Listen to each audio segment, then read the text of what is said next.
Plant-based protein versus dairy. This study claims to settle it. Ingestion of both milk and plant blend increased myofibrillar protein synthesis rates.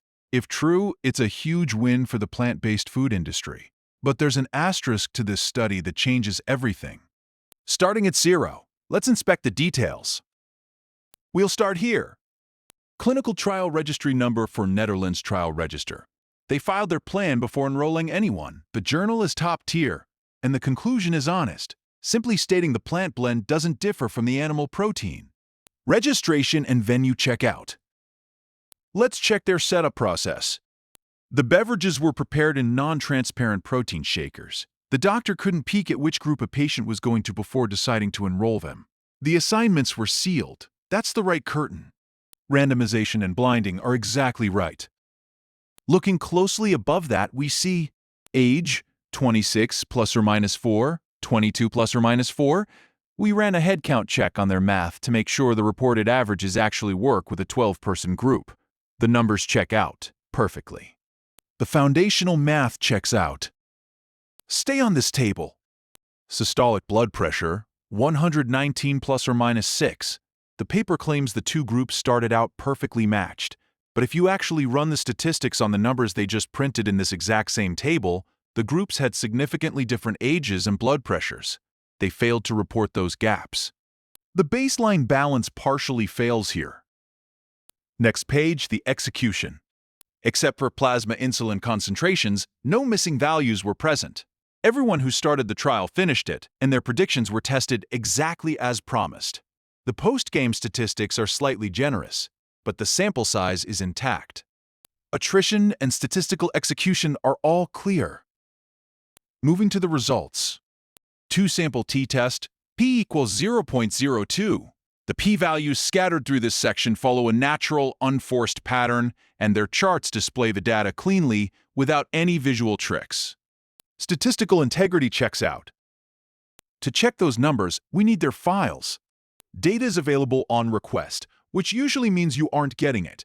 Without public data, independently verifying your statistics is impossible. Open data is not here. Let's jump backward to page 2. This is where the study breaks.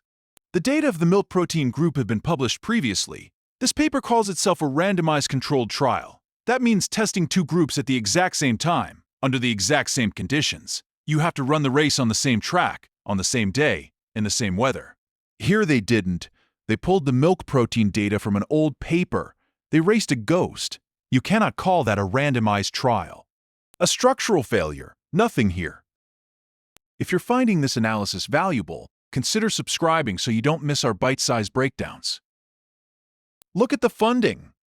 Funding for this research was obtained from Terios. The paper admits these companies paid for it. What we found outside the paper is that they are major producers of the exact wheat, corn, and pea ingredients being tested here. They paid to test their own product.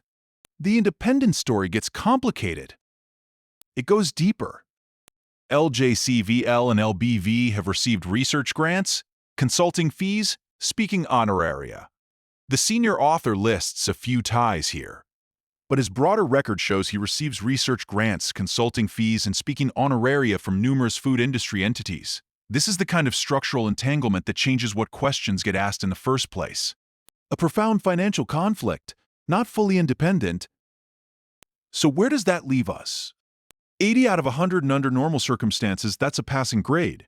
But this study called itself a randomized controlled trial when the control group was taken from a previously published paper. That's not a design weakness, it's a misrepresentation of what kind of evidence this is. That single deception means every reviewer who cites this paper is treating it as stronger evidence than it actually is. That triggers an automatic discard.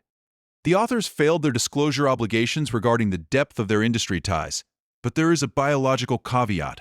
Independent labs have confirmed that plant protein blends do work. The science holds up.